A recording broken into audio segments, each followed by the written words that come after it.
கிறிஸ்தவன் என்று பெயர் பெற்றும் வாழல. நிறைய கஷ்டமான வாழ்க்கை வாழ்ந்து மனைவி சித்திரவதை பண்ணி கிடைச்சின மனைவியே இறந்துட்டாங்க.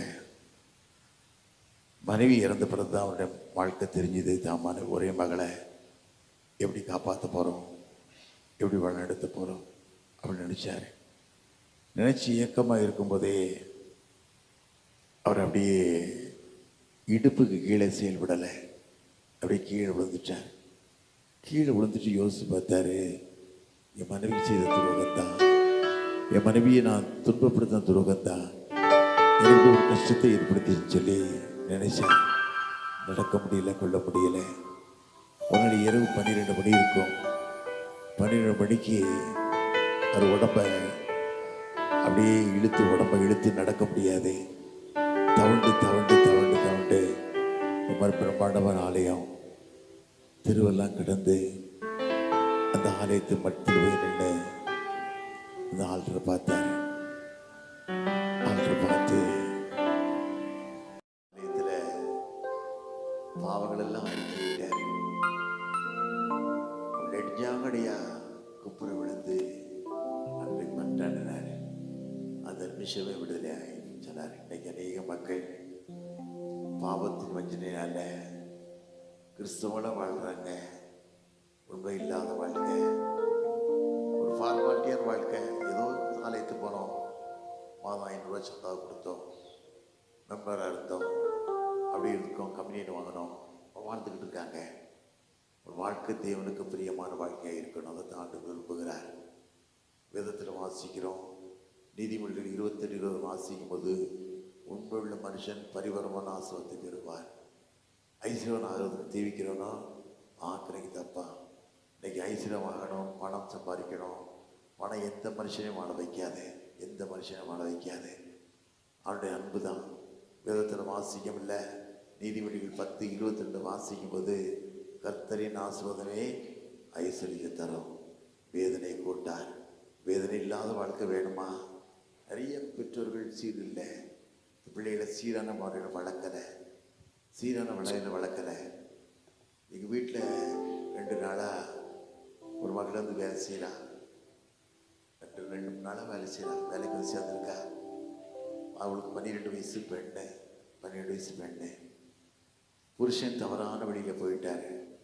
குடிக்க, வெறிக்க. கிறிஸ்தவ குடும்பம், பாரம்பரியமான கிறிஸ்தவ குடும்பம், பாரம்பரியமான கிறிஸ்தவ குடும்பம். இந்த பிள்ளை சிறு வயசுலேருந்தே கடவுளுக்கு வாழ்ந்த பிள்ளை, கடவுளுக்கு மகிமையாக செலுத்தின பிள்ளை, கடவுள் வாழணும் ஒரு எண்ணம் உள்ள பிள்ளையா வளர்ந்தா. அவன் வாழ்க்கை நினச்சி பார்த்தா, நான் வாழ்ந்தா ஒரு நல்ல கிறிஸ்தவ மகனோட வாழணும், கடவுள் ராட்சியத்துக்கு மகிமுள்ள மகனாக வாழ நினச்சி சபதம் எடுத்தா. அப்படி நினச்சி இந்த குடும்பம் நினச்சி வந்துட்டா. அவங்க நினச்சி சொன்னாங்க, நீ வா மருமகளே, நீ வா, அவனை சந்தோஷமாக வச்சுருப்போம் அப்படின்னு சொன்னாங்க. ஈசாக்கு பெண்ணு பார்க்க லாபான் வீட்டுக்கு போகிறான். லாபான் வீட்டுக்கு போகும்போது எலியேசர் ஒரு வேலைக்காரன் எலியேசர் ஒரு மேய்க்காமல் கூட போய்கிட்டு இருக்கான். ஆபிரகாமுக்கு விசேஷமான நம்பிக்கையான ஊழியக்காரன். அவன் போகும்போது அவன் கடவுளுக்கு பாக்கியமாக வாழ்கிறான், மகிமையாக வாழ்கிறான்.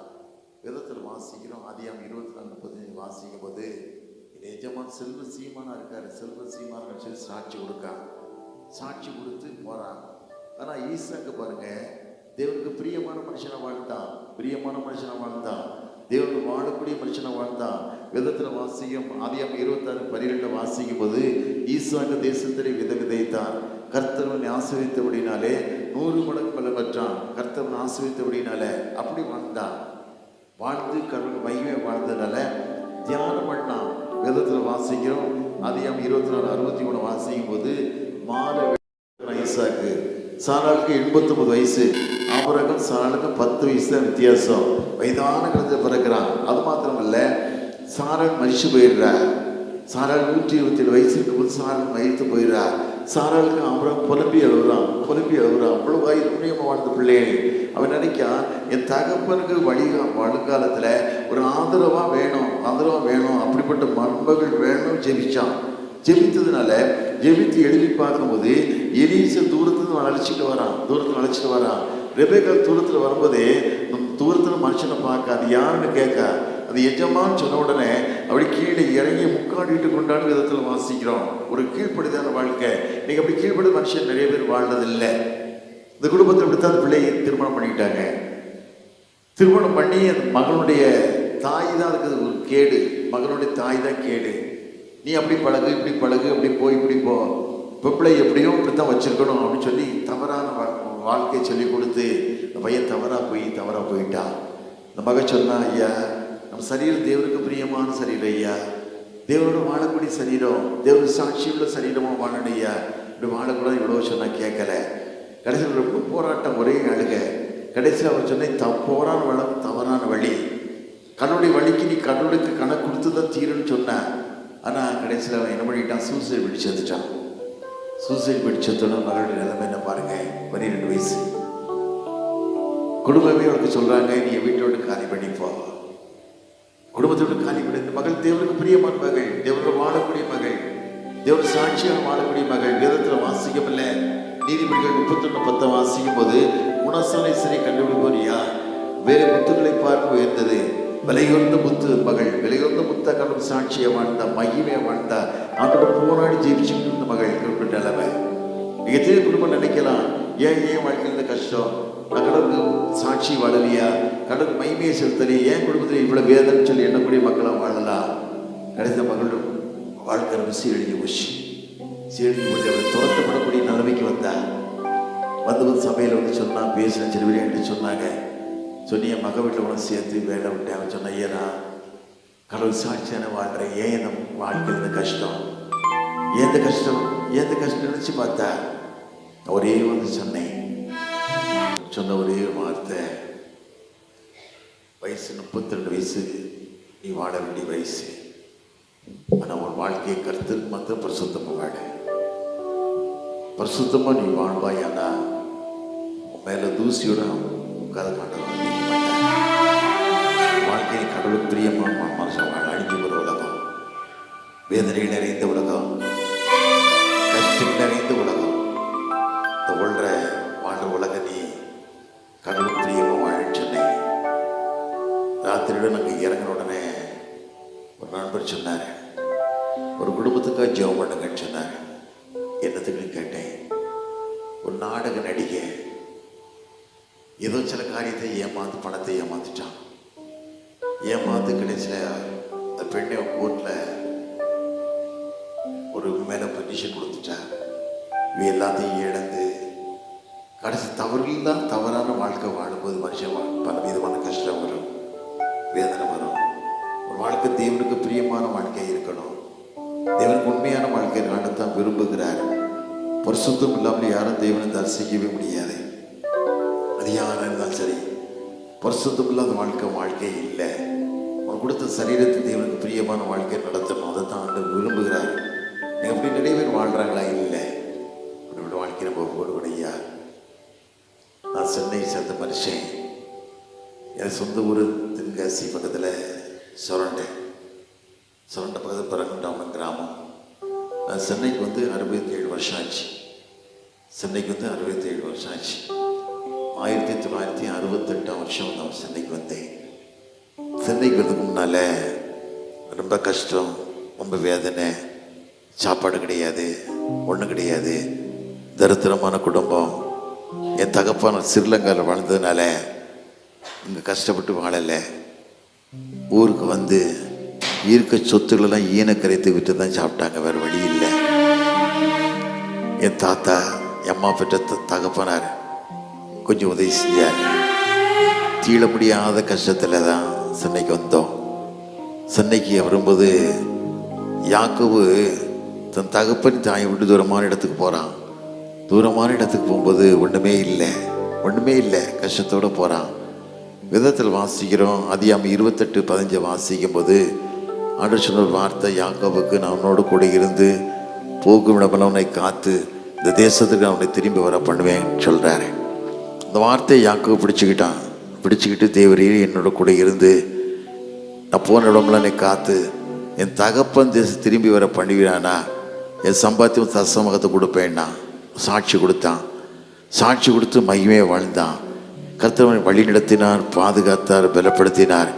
ஒன்றுமில்லாத போன மனுஷன், ஒன்றுமே இல்லாமல் வெறுமையாக போன மனுஷன் சாதாரண வேஷ்டி கட்டியிருப்பான், ஒரு கோல் வச்சுருந்துருப்பான், அவ்வளோதான். வேற ஒன்று ஒன்றாருக்கு அதை கோட்டு ஷூட்டு எதுவும் ஒன்றும் கிடையாது. வேஷ்டி கட்டியிருப்பான், சாதாரண வேஷ்டி கட்டியிருப்பான், எப்படி கட்டியிருக்கான்னு தெரியாது. ஆனால் கடவுளோட வார்த்தையும் பிடிச்சிக்கிட்டு கடவுளுக்கு மகிமையாக வாழ்ந்தான். அப்படிதான் வாழ்ந்தோம். ஒன்றுமே இல்லை, ரொம்ப கஷ்டம், ரொம்ப வேதனை, நினைச்சு பார்க்கவே முடியல. ஆண்டவர் உயர்த்த விதத்தை பார்க்கும்போது பலவிதமான தொழில் சென்னையில் வாழ முடியாத கிருபை தந்து யோசுவா கன்ற வாக்கு கொடுத்தது போல நீ கால்பதிக்கும் தேசம் அத்தனை சொந்தமாக தருவேன் அப்படின்னு சொல்லி ஆண்டு கொடுத்த வார்த்தையின்படி நிறைய இடங்கள் சொந்தமாக கொடுத்தது மாத்திரமல்ல, கடவுளுக்கு மகிமையான வாழ்க்கை வாழ கிருபை தந்திருக்கிறார். என் குடும்பத்தில் நாங்கள் 4 பிரதேஷ், இப்போ ஒரே குடும்பம் தான், ஒரே கிச்சன் தான். எங்கள் தம்பி ஐஎம்எஸ் பிரசிடெண்ட்டாக இருந்தார், என்எம்எஸ் ட்ரெஸ்ஸில் இருக்கார். நான் திருநெல்வேலியில் லே செக்ரட்டரி 3 வருஷமாக. எத்தனையோ ஆலயங்களை கட்ட முடியாத கடவுளோட பெரிய கிருபை தந்தார். ஒன்றுமில்லாத வாழ்ந்த வாழ்க்கை கடவுளுக்கு பிரியமாக வாழும்போது இன்றைக்கி நிறைய குடும்பங்களில் உண்மை இல்லை. எனக்கு தெரிஞ்ச குடும்பம் சென்னையில் பெரிய குடும்பம். அவங்களுக்கு வழக்கம் என்ன கேட்டால், ஞாயிற்றுக்கிழமை ஆலயம் முடிஞ்சு போன உடனே 2 கிலோ 3 கிலோ மட்டன் வாங்கணும், கறியை புரட்டணும், நல்லா ஆகாரம் செய்யணும், தண்ணி அடிக்கணும், ஜாலியாக இருக்குன்னு நினச்சாங்க. வாழ்க்கை இல்லை. வேதத்தில் வாசிக்கும் இல்லை. நீதிமொழிகள் 23 அதிகாரத்தில் வாசிக்கும் போது 27, 28, 20 வாசம் பார்த்தீங்கன்னா, ஐயோ யாருக்கு வேதனை, யாருக்கு கண்ணீர், யாருக்கு காரணம் இல்லாத காயங்கள், யாருக்கு ரத்தங்களில் கண்கள். பாருங்க, குடும்பமே அழிச்சிட்டு. மூத்த மகன் தான் குடும்பத்துக்கு ஒரு பில்லர் வாழ்ந்தார். அழகாக இருப்பார், நல்லா இருப்பார். பொல்லாத பிசாசு குடியில் ஒன்று அழிச்சிட்டான். கடைசி திடீர்னு ஹார்ட் அட்டாக். 18 லட்சம் ரூபா செலவழிச்சு அப்போலாஸில் சொக்கம் கிடைக்கல. பிணமாக வந்தார். எத்தனையோ குடும்பங்கள் இன்னைக்கு அழிஞ்சிட்டு போய்கிட்டு இருக்காங்க. கடவுள் கொடுத்த வார்த்தைக்கு கீழ்ப்படியாதனால. யாக்கோபு பாருங்க, நான் உன்னோட கூட இருந்து போக்கு விடாமல் உன்னை காத்து இந்த தேசத்துக்கு நான் உன்னை திரும்பி வர பண்ணுவேன், நான் சொன்னதை செய்யணும் கைவிட மாட்டேன்னாரு. நல்ல வார்த்தை கீழ்ப்படியில சீயம் பண்ணுறதுக்கு வெளியேறி போயிட்டான். போனால பெற்றெடுத்த மகள் தீனாள். வேதத்தில் வாசித்து பாருங்க, அது 30ஆம் அதிகாரத்தில் வாசிக்கும் போது வழிதவறி போயிடுறாங்க. வழிதவறி போய் சீக்கப்பட்ட அந்த ஒரு ராஜாவை மகளை கெடுத்துடுறான். எடுத்து குடும்பமே அடிச்சுட்டாங்க. எவ்வளோ பிசாசு கிறிஸ்திக்கிற சிங்கம் போல யாரை விழுங்கலாமோன்னு சொல்லி பகுதியடி சுற்றி திரிகிறான். ஐயா, பகுதியடி சுற்றி திரிகிற நல்ல குடும்பத்தை கெடுத்துடுறான் பிசாசு. நல்ல குடும்பங்களில் ஜபத்தோடு வாழ குடும்பத்தில் ஒரு நிமிஷத்தில் கெடுத்துடுறான். உன் வாழ்க்கை தேவனுக்கு பிரியமில்லாத வாழ்க்கையாக இருக்கும்போது தேவனோடு வாழக்கூடிய வாழ்க்கையாக ஏதோ வாழ்ந்தோன்னு இல்லை. வேதத்தில் வாசிக்கவில்லை. 2 தீமோத்தேயு 4:7 வாசிக்கும் போது, நல்ல போராட்டத்தை போராடினேன், ஓட்டத்தை முடித்தேன், விசுவாசத்தை காத்துக்கொண்டேன், நீருக்கு எனக்கு வைக்கப்பட்டிருக்குது, நீதியுள்ள நியாய கர்த்தர் அந்நாளில் தருவேன்னு சொல்லலாம். ஆனால் நல்ல போராட்டம் போராடி கடவுளுக்கு சாட்சியாக வாழ்ந்தால் மாத்திரம்தான் தேவனை மைப்படுத்த கொடுத்த வாழ்க்கை நீ வாழ்ந்தால் தான் வாழ முடியும். இல்லைன்னா ஏதோ ஒரு வாழ்க்கை வாழவே கூடாது. அப்படிப்பட்ட வாழ்க்கையை நம்ம ஒப்பு கொடுக்கவே கூடாது. ஒரு வாழ்க்கை தான், அந்த ஒரு வாழ்க்கை தேவனுக்கு பிரியமான வாழ்க்கையை, சாட்சியுள்ள வாழ்க்கையை, மகிமை செலுத்தக்கூடிய வாழ்க்கையை மனுஷன் வாழணும். அதைத்தான் மனுஷன் விழுகணும். ஒரு ஆத்ம மாறணும் மனுஷனாக வாழணும். வலது கைக்கு இடது கைக்கு வித்தியாசம் தெரியாத 120,000 பேருக்காக நான் மனசாப்படாமல் இப்பேன்னு சொல்லி ஆண்டவர் நினைவுபட கண்ணீர் விட்டு எழுதார்ல. இன்னைக்கு 148 கோடி ஜனங்கள் வாழ்ந்துக்கிட்டு இருக்காங்க. 148 கோடி தெய்வம்லாம் தெய்வம்னு சொல்லி ஏமாந்து வாழ்ந்துக்கிட்டு இருக்காங்க. இவர் ஆண்டவர் மரித்தாரே, ரத்தம் சிந்தின அந்த மனதில் நினைக்கக்கூடிய பிள்ளைகளாக வாழணும். ஒரு சாட்சியுள்ள பிள்ளைகளாக வாழணும். மகிமை செலுத்தக்கூடிய வாழ்க்கை வாழணும். ஒரு வாழ்க்கை தான். அந்த ஒரு வாழ்க்கை தேவனுக்கு பிரியமான வாழ்க்கை நீ வாழு.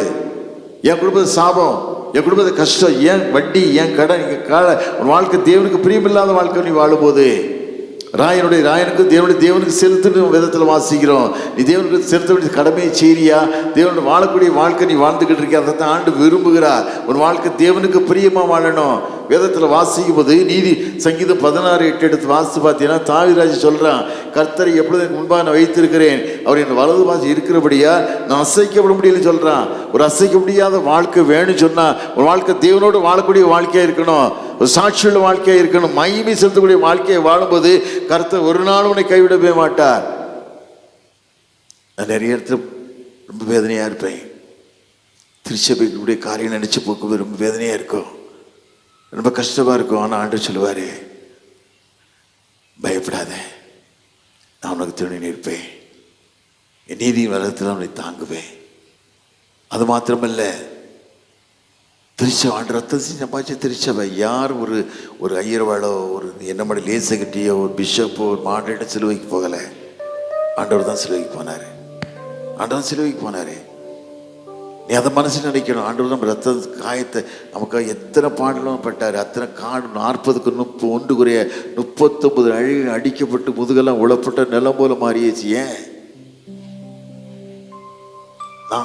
நான் வாழ்க்கையில் நல்ல வாழ்க்கை முன்னேற்றப்படணுங்கிறதுக்காக தான், வாழ்க்கை நல்ல நிலைமையை அடைய வேணுங்கிறதுக்கு தான் ஆண்டவர் இத்தனை பாடலையும் பட்டார். காரணம் என் தாய் ஜெபிக்குடி தாய். வேதத்தில் வாசிக்கிறோம், லூக்கா 10 கடைசி வாசிக்கும், மரியாள் தண்டுவிட்டு எடுபட நல்ல பங்கை வாழ்க்கையை தெரிந்து கொண்டதில்ல என் தாய் தெரிந்தோட தாய். ஒரு மகிழ்வுள்ள வாழ்க்கை, பிள்ளைகள் செழிக்கணும், கடவுள் சாட்சியாக மகிமை வாழணும், மகிமை செலுத்தக்கூடிய வாழ்க்கையை வாழணும்னு நினச்சி அந்த தாய் ஒவ்வொரு நாளுக்கும் ஜெபித்த ஜெபம் கண்ணீர் என்ன வைத்திருக்கிறார். உன் பிள்ளைகளுக்காக ஜெபிச்சுக்கிட்டு இருக்கீங்களா? பிள்ளைகள் நிறைய தாய்மாரி ஜெபிக்கிறது இல்லை, தன் பிள்ளைகளுக்கு ஜெபிக்கிறது இல்லை. பிள்ளைகள் வாழ்க்கை சீருள்ள வாழ்க்கையை வாழணும்னு சொல்லி நிறைய பேர் ஜெபிக்கிறது இல்லை. ஏதோ நம்ம வாழ்க்கை முடிஞ்சு போச்சு, அது எப்படி போட்டோம் அப்படின்னு நினைக்காங்க. அப்படி இல்லை, ஒவ்வொரு நாட்களும் கரம் பிடிச்சி நான் ஜான் வெஸ்லியா பெரிய மிஷினரி மெதடி சர்ச்சை உருவாக்கின திருச்சபை உருவாக்கின மனுஷன் இங்கிலாந்து போயிருக்கும்போது போன மாதத்தில் அவர் வீட்டை பார்க்கணும் எனக்கு ஒரு ஆசை. மெதடி சர்ச்சு உருவாக்குற மகன். தாய்க்கு 19 பிள்ளைகள், ஜான்விசி அம்மாவுக்கு 19 பிள்ளைகள். 19 பிள்ளைகளில் 9 பிள்ளைகள் இறந்துட்டாங்க. மீது 3 பெண் பிள்ளைகள், 7 ஆண் பிள்ளைகள். அந்த தாய் ஒவ்வொரு நாட்களும் வளர்த்த காரியங்கள் பைபிளை சொல்லி சிறுவையிலே கொடுத்து பைபிளை போதிச்சு இப்படித்தான் வாழணும், இப்படித்தான் வளரணும், கடவுள் சாட்சியாக மகிமையாக சொல்லி தாய் வளர்ந்த வளர்ப்பு அந்த வீட்டை நான் பார்க்கும்போது எனக்கு அப்படியே உடம்பே புல்லரிச்சிட்டு, இப்படி ஒரு தாய் உலகத்தை இருந்திருப்பாங்களான்னு சொல்லி அந்த வாழ்க்கை வரலாறு அப்படியே சித்திரத்தி சுவரில் போட்டிருந்தாங்க. அதை பார்த்தேன். லூஸ்கின்னு சொல்லி ஒரு மிஷனரி கல்லறைக்கு போயிருந்தேன். அது 13 பேர் உயிர் இழப்பியிருக்காரு. அது கல்லறை இடத்துக்கு போன உடனே அப்படியே வேகமாக இருந்துச்சு, சாட்சியாக இருந்துச்சு, மகிமையாக இருந்துச்சு. அதில் முழங்கால் போட்டேன். என் பேத்தி கேட்டா, என்ன தாத்தா அப்படின்னா, ஒன்றும் இல்லை, இப்படிப்பட்ட பெரிய பரிசுத்தவன் வந்ததுனால தான் என்ன போல மனுஷன் வாழ்ந்துக்கிட்டு இருக்கான்னு சொல்லி என் பேத்திட்டு சொன்னேன். இப்படி தான் வளரணும், இப்படித்தான் சாட்சியம் வாழணும். ஒரு பாரம், ஒரு தரிசனம், ஏதோ வளர்ந்தணும் இல்லை, ஒரு தரிசனம். எனக்கு இன்னைக்கு 76 வயசு ஆகுது. எனக்கு அசிஸ்டண்ட்டாக 2 தம்பிமார் கூட தான் வராங்க, ட்ரெஸ்ஸு மாட்ட, கைப்பிடிக்க, விலகம் தான். ஆனால் ஆண்டவர் ஒரு நாள் கைவிடவே இல்லை. பட்டோக்குறைக்கு பெங்களூர் தான் தம்பி அமர்தராஜ், அவர் கார் கொண்டு வந்து எனக்கு அழைச்சிட்டு கொண்டு வராரு. அவர் தான் கூட சபையெல்லாம் ஒழுங்கு பண்ணி என்னை ஏற்பாடு பண்ணி கொடுத்தாரு. காரணம் கேட்ட ஒரு வாழ்க்கையில் கடவுளுக்கு மகிமையாக வாழணும், சாட்சியாக வாழணும், தேவனுடைய சித்தத்தை நிறைவேற்றுக மனுஷனாக வாழணும். இதை தான் விரும்புகிறேன். நிறைய பேர் வாழ்க்கையில் உண்மை இல்லை, ஊழியக்காரங்க வாழ்க்கையில் உண்மை இல்லை. வேதத்தில் வாசிக்கிறோம். ஓசையா 8:12 வாசித்து பார்த்தீங்கன்னா, வேதத்தின் மகத்தை எழுதி கொடுத்தேன், அந்நிய காரியமாக எண்ணினார்கள். இன்னைக்கு அப்படி தான் மனுஷன் வாழ்ந்துக்கிட்டு இருக்கா. எரேமியா 48:10 வாசித்து பார்த்தீங்கன்னா, கர்த்தருடைய வேலையை அசைய செய்கிறவன் சபிக்கப்பட்டவன். அது வேலையை அசைய சபிக்கப்பட்டவன். கர்த்தர் கொடுத்த வேலையை நீ அசைய செய்வாயின்னு சபிக்கப்பட்டு ஒரு ஆசிரதமே இருக்காது. வேதத்தில் வாசிக்கம் இல்லை. சங்கீதம் வாசிக்கும் 128 வாசிக்கும்போது, கர்த்தருக்கு பயந்து எடுக்கணும் பாக்கியவான், உன் கைகளையும் பிரயாசத்தை சாப்பிடுவாய், உனக்கு பாக்கியம் நன்மை உண்டாயிருக்கும், உன் மனைவி வீட்டுக்கு கணிதம் திராட்சை செடியை போலவும் பிள்ளைகள் பந்திச்சிட்டு ஒளிமர கன்றுகளைப் போலும் இருப்பார்கள். இதை கர்த்தருக்கு பயப்படுற மனுஷன் விதமாய் ஆசீர்வதிக்கப்படுவார். கர்த்தர் சீர்ந்து ஆசீர்வதிப்பார். ஜீவன நாடெல்லாம் எருசலேமின் வாழ்வினை காண்பாய். பிள்ளைகளையும் எருசலேமின் சமாதானத்தை காண்பாய். விதத்தில் வாசிக்கிறோம். வாழ்றோமா? ஏதோ ஆலயத்துக்கு வந்தோம். நீங்கள் மக்கள் நிறைய லைக் பண்ணுறது ஹோட்டல் சாப்பாடு. நிறைய பேர் டான்ஸ் மார்க் இதை தான் லைக் பண்ணுறாங்க. கடவுளுடைய சமூகத்தில் உட்கார்ந்து தியானிக்கணும், கடவுள் சமூகத்தை பேசணும், அவரோட வாழணும் எண்ணங்கள் நிறைய மக்கள் வாழ்க்கையில் குறைஞ்சி போச்சுது. இங்கிலாந்து தேசம் போயிருந்தேன். சேஃபீல்டுன்னு ஒரு இடத்துக்கு போயிருந்தேன். ஒரு பிரசிங்கர், மலையாள பிரசிங்கர், ஒரு வைராக்கியம் வாழ்ந்துக்கிட்டு இருக்கார். ரொம்ப வைராக்கியம். அவர் என்ன கூட்டிகிட்டு போயிருந்தா, ஐயா என் காரில் வாங்கன்னு சொல்லி நைட்டில் கூட்டு போனார். 3 சபையை கொண்டு காட்டினார். ஒரு சபையில் திருச்சபை வழிபாடு மாறி மாஸ்க் நடந்துக்கிடுது, பள்ளிவாசல் நடந்துக்கிடுது. அது காட்சியை காட்டினார். இன்னொரு சபைக்கு அழைச்சிட்டு போயிருந்தார். நடன கழிப்பு, டான்ஸ் மார்க் எல்லாம் நடக்குது காட்டினார். இன்னொரு சபையை கூட்டி போயிருந்தார். லண்டன் மிஷின் சம்பளத்தை வாங்கிட்டு குருவானவர் பாதி நேரம் ஒளியும் பாதி நேரம் வேற கலாச்சாரத்துக்கு போயிட்டார். இதெல்லாம் காட்டிட்டு கண்ணீர் விட்டு அழுதார். வேதத்தில் வாசிக்கும் போது லூக்கா 19:41-42 வாசி பார்த்தீங்கன்னா, அவர் நகரத்தை பார்த்து கண்ணீர் விட்டு அழுது, உனக்கு கிடைத்த நாளிலாகிலும் உன் சமுதாயத்துக்கு ஏற்றடைய அணிந்திருந்தால் நலமா இருக்கும். நீ அறியாமல் போனபடியினால் சத்துருக்கள் உன்னை சூழ மதில் போட்டு ஒரு கல்லின் மேல் கல் இராதபடிக்கு இடிக்கப்பட்டு போகும் நாட்கள் ஒரு நாடு கண்ணி விட்டு அழுதார்ல. அதுபோல இந்த போதகர் அழுதுட்டு, என் தேசம் மாற்றப்படுமா? என் ஜனங்களை மாற்றப்படுவாங்களா? நீங்க அரசியல் அமைப்பு சரியில்லை. ஏன் சரியில்லை? கிறிஸ்தவ வாழ்க்கை உண்மை இல்லை. திருச்சபை கூறுபட வாரான். திருச்சபையில பங்கு கொண்டாட மிஷரி இல்லைன்னா ஒரு அடி நிலம் நம்மகிட்ட கிடையாது. மிஷரி பூமிக்கு வராமல் இருந்திருப்பான ஒரு அடி நிலம் நம்மகிட்ட கிடையாது. தியாகம் பண்ணி வீட்டை இழந்து, மனைவி இழந்து, ஆசாபாசம் இழந்து, சுகதுக்கங்கள் இழந்து, எல்லாத்தையும் இழந்துட்டாங்க. இழந்து ஆத்ம பாரத்துக்காக ரட்சிப்பு அந்த பூமிக்கு வந்தாங்க. வேதத்தில் வாசிக்கம் இல்லை. யோவான் 12:24 வாசிக்கும் போது, கோதுமை மணியானது பூமியிலிருந்து சாகாவிட்டால் தனித்திருக்கும், சத்தியம் மிகுந்த பலனை கொடுக்கும். கோதுமை மணியை போர் பூமியில விதைக்கப்பட்டாங்கல்ல. அந்த மிஷின் வாழ்க்கையை நினைச்சு பார்க்கமா, அந்த மிஷின் வாழ்க்கையை எண்ணி பார்க்கமா, மிஷின் ஒவ்வொரு பட்ட பாடுகளை நினைச்சு பார்க்கமா. நினைச்சு கொடுக்க மனுஷன் நீ வாழ்றியா? அதைத்தான் ஆண்டவர் கேட்காரு. ஆண்டவர் கேட்க ஏதோ வாழ்ந்து புரோஜனம் இல்லை. வேதத்தில் வாசிக்கிறோம். சங்கீதம் 90:10 வாசிக்கும் போது, ஒரு மனுஷனுடைய ஆயுசு நாட்கள் 70 வருஷம், வெள்ளத்தில் மீதியா 80 வருஷம் இருந்தாலும் பாடு வேதனை தான். இதான் உலகம், வேற ஒன்றும் இல்லை. இந்த 70 வருஷத்தை 80 வருஷம் வாழும்போது கடவுளுக்கு என்ன காரியத்தை செய்தான்னு கேட்பார்ல. உனக்கு ரத்தம் செய்தி சம்பாதித்தனே, உனக்கு இத்தனை பாடுகளையும் பட்டனே, இத்தனை வேதனை பட்டனே, இத்தனை நொறுக்கப்பட்டனே, என் உடம்பெல்லாம் நொறுக்கப்பட்டதே, நீ பாக்கியான்னு கேட்கார்ல. ஒரு சாட்சி இல்லாத மனுஷன் வாழ்ந்துகிட்டு இருக்கான்.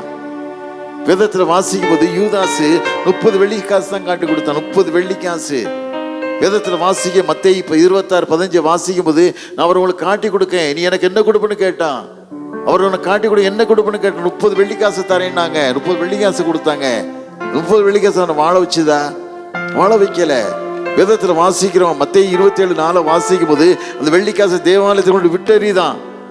விட்டெறி என்ன சொல்றான்? குற்றமல ரத்தத்தினை காட்டி கொடுத்தனே, குற்றமல ரத்தத்தினை காட்டி கொடுத்தேன்னு சொல்லி சாகுறான். அவங்க சொல்றாங்க, எங்களுக்கு அந்த ஓம்பாடுறான்றாங்க. ஓம்பாடு சொல்றான், தேவாலயத்தை காசை விட்டெறிஞ்சிட்டு நாண்டுகிட்ட போய் செத்துட்டான். இதுதான் வாழ்க்கை. திருச்சபைக்கு நீ வாழாம போனா, திருச்சபை காட்டி கொடுக்க வாழ்ந்தானா இதுதான் நிலைமை. ஒவ்வொரு ஆண்டும் அந்த நாள்ல யூதாசு ஆவி கதறுதான். ஐயோ குற்றம் ரத்தத்தை நான் காட்டி கொடுத்தேனே, குற்றம் ரத்தத்தை காட்டி கொடுன்னு சொல்லி கதறுது ஆத்துமா. பிலாத்து பாருங்க, மத்தேயு 27:19 வாசிக்கும் போது பிலாத்து மனைவி சொல்றா, நீதிமானுக்கு ஒண்ணு செய்யாதையா, அவர் ரொம்ப நான் பாடுபட்டேன், ரொம்ப கஷ்டப்பட்டேன், நீதிமானுக்கு ஒண்ணு செய்யாதுன்னு சொல்றா. ஆனா தன்னுடைய பகட்டு வாழ்க்கைக்காக, தங்கள் லக்ஸரி லைஃபுக்காக தண்ணீர் அள்ளி காட்டி கொடு, குற்றம் ரத்தத்துக்கு நான் பாக்கியமான இல்லைன்னு சொல்லி காட்டி கொடுத்துட்டான். அவ்வளவுதான், சிலுவைக்கு ஒப்பு கொடுத்துட்டான். ஒப்பு கொடுத்ததுனால அம்மா என்ன சொல்ல தெரியுமா, இப்படிப்பட்ட புருஷன் எனக்கு வேண்டாம், இப்படிப்பட்ட எனக்கு புருஷன் வேண்டாம் சொல்லி பிலாத்து விட்டு சிலுவைக்கு ஓடிட்டா. அது மாத்திரமல்ல, பிலாத்து என்னைக்கு காட்டி கொடுத்தானோ, என்னைக்கு ஆண்டவர் சிலுவைக்கு ஒப்பு கொடுத்தானோ, ஒரே மாசம் நாடு கடத்தப்பட்டான். நாடு கடத்தப்பட்டு கொலை செய்யப்பட்டான். இதுதான் வரலாறு, இதுதான் வரலாறு.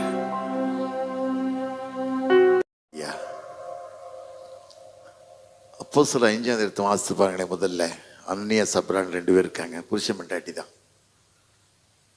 பொதுவா ஆண்டவர் மரித்திருந்து எடுத்து பரலோகத்துக்கு எடுத்து உள்ள போயிட்டாரு.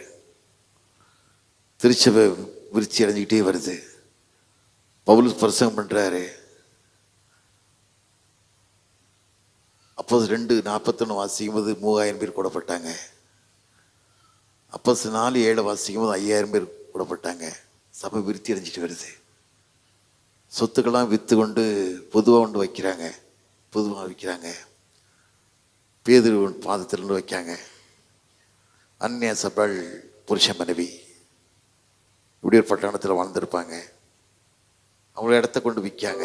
விற்றுட்டு அன்னியாவும் சப்ராலும் மனசரிய ஒரு பகுதியை பணத்தை எடுத்துக்கிட்டாங்க.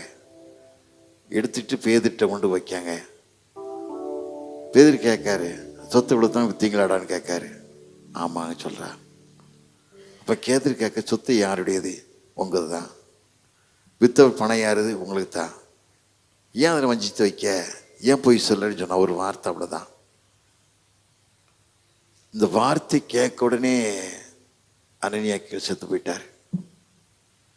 அவர் கீழே வந்து செத்தது மனைவி தெரியும். மனைவி இதுக்குள்ள வீட்டுக்கு போயிட்டா.